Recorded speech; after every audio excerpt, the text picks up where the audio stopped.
Haleluya, kebenaran hari ini Markus pasal yang ke-9 ayat 33.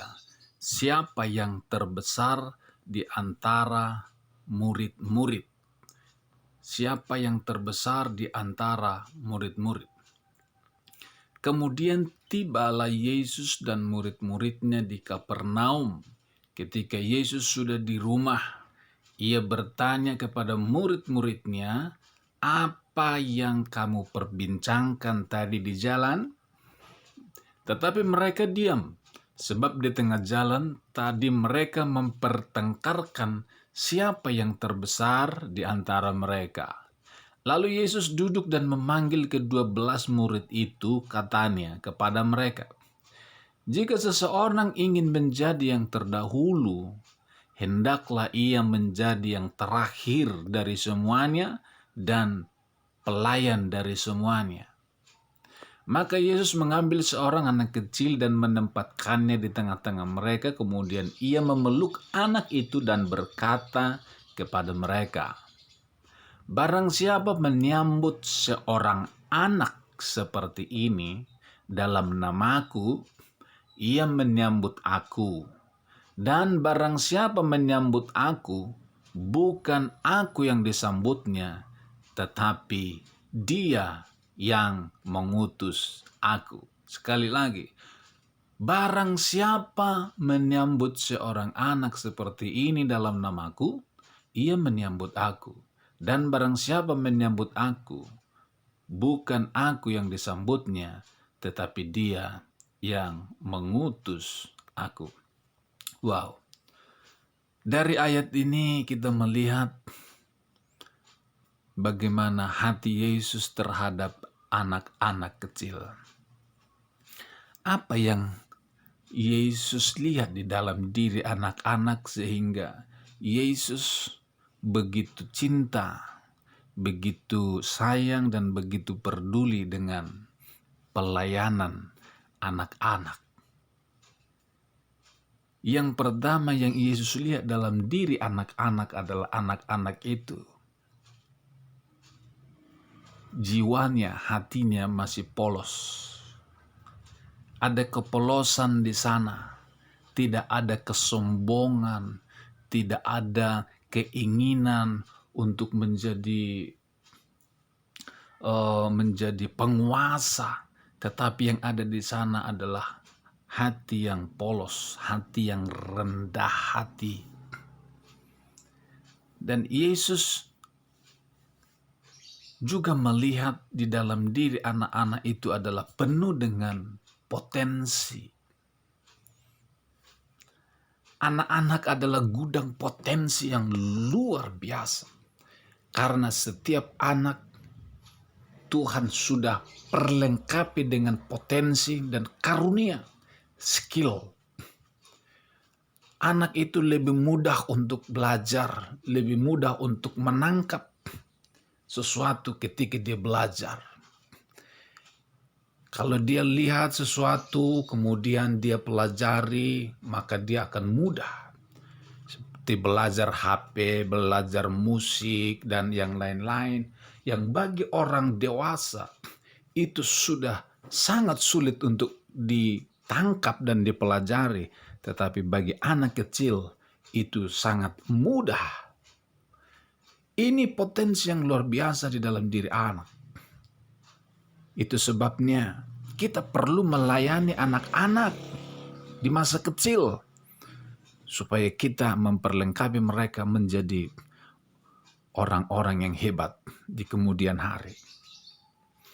Yang ketiga yang Yesus lihat di dalam diri anak-anak adalah anak-anak punya pengaruh yang luar biasa.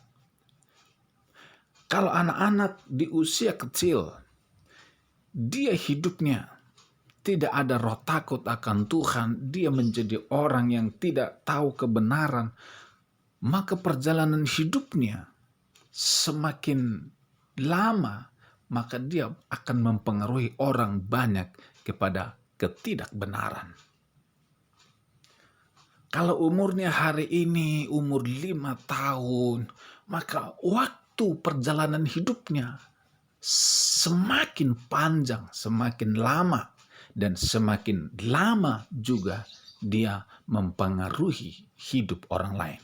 Tapi coba kita bayangkan, kalau dari kecil anak itu sudah ditanamkan kebenaran, firman Tuhan, di hidup takut akan Tuhan, maka setiap hidupnya, setiap hari, setiap minggu, setiap bulan, setiap tahun dari tahun ke tahun, maka tanpa disadari dia sedang membagikan kehidupan, kebenaran kepada orang lain. Orang lain hanya melihat saja hidupnya, itu sudah berbicara di hati orang itu.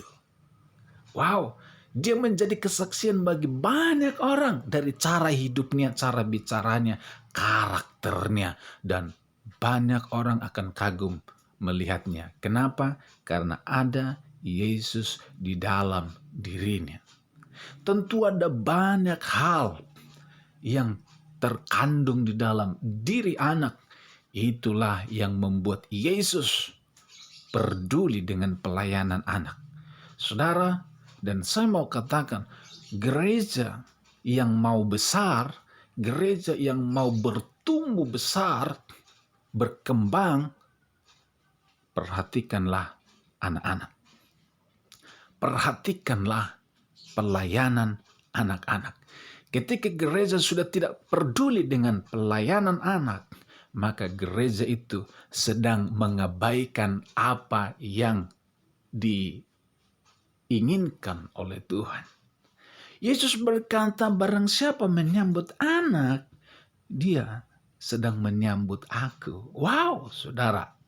Berarti gereja harus sungguh-sungguh memberikan hatinya terhadap pelayanan anak.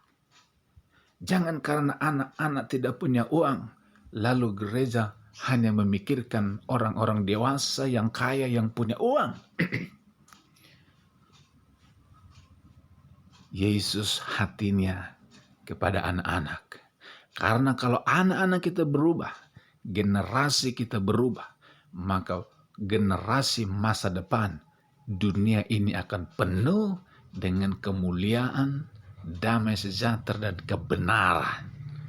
Wow, saudara-saudara, Yesus mau supaya kita belajar seperti sikapnya anak-anak ini. Murid-muridnya, mereka bertengkar gara-gara siapa yang lebih terbesar di antara kita. Ingin posisi yang hebat, ingin tampil, ingin dilihat orang. Tapi Yesus berkata, kalau engkau ingin hebat, kalau engkau ingin tampil, kalau engkau ingin jadi besar, engkau harus kecil. Seperti anak ini. Anak ini tidak memikirkan seperti yang kamu pikirkan.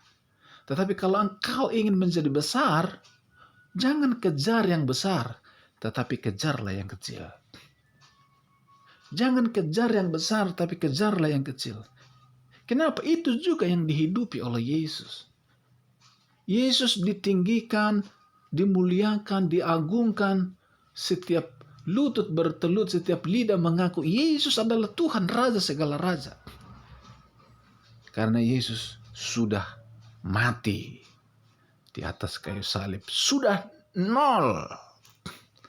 Itu sebabnya Yesus berkata, tidak ada kemuliaan tanpa penderitaan.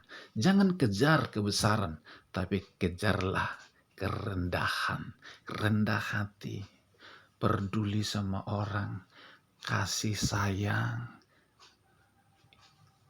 kebaikan kita, karakter kita, sifat kita, cara hidup kita, hati kita yang mulia, yang tulus, itu akan membawa kita menjadi besar. Kiranya pagi ini Roh Kudus menaruh sesuatu di hati kita, menginspirasi kita untuk kita hidup melakukan apa yang Tuhan mau. Bapa, terima kasih untuk kebenaran pagi ini. Biarlah setiap kami yang mendengar Roh Kudus, Engkau jamah, munculkan hati seperti hatimu yang peduli dengan anak-anak. Mungkin ada banyak di antara kami selama ini tidak peduli dengan anak-anak. Tidak peduli dengan pelayanan sekolah minggu, pelayanan anak-anak. Kami merasa hebat kalau kami bisa melayani orang dewasa. Kami merasa hebat kalau kami bisa berdiri di depan orang-orang besar, orang-orang hebat. Dan kami merasa hina kalau kami berdiri di depan anak-anak dan bercerita melayani mereka. Ampuni orang-orang yang seperti ini ya Tuhan. Dan hamba berdoa, Tuhan Engkau taruh hati yang rendah di hati kami. Bukan hanya mengejar yang besar, sekalipun pelayanan orang-orang dewasa, orang-orang besar, orang-orang kaya, itu perlu. Tetapi pelayanan anak-anak tidak boleh dinomorduakan. Pelayanan anak-anak tidak boleh dianggap remeh, karena investasi kerajaan Allah ada di situ. Yesus sendiri menginvestasikan hidupnya di dalam pelayanan anak-anak. Tuhan mengasihi orang dewasa, Tuhan mengasihi juga anak kecil. Hati Tuhan sama kepada semua orang, kecil, besar. Tuhan perhitungkan semuanya. Itu sebabnya mari kita melayani anak-anak, jangkau anak-anak. Buka sekolah minggu di gereja kita. Tidak hanya harus di gereja. Layani anak-anak di rumah-rumah. Sekalipun engkau bukan pendeta, sekalipun engkau bukan pelayan di gereja, tapi engkau bisa melayani anak-anak di rumahmu, di sekitarmu, di lingkunganmu. Kumpulkan anak-anak, kemudian ajar mereka tentang kebenaran. Pengaruhi hidup mereka dengan pengaruh-pengaruh kebenaran, supaya mereka menjadi orang-orang yang berdampak di kemudian hari. Pelayanan anak-anak bukan hanya untuk masa depan, tetapi hari ini. Kiranya Tuhan memberkati dan menolong kita. Haleluya.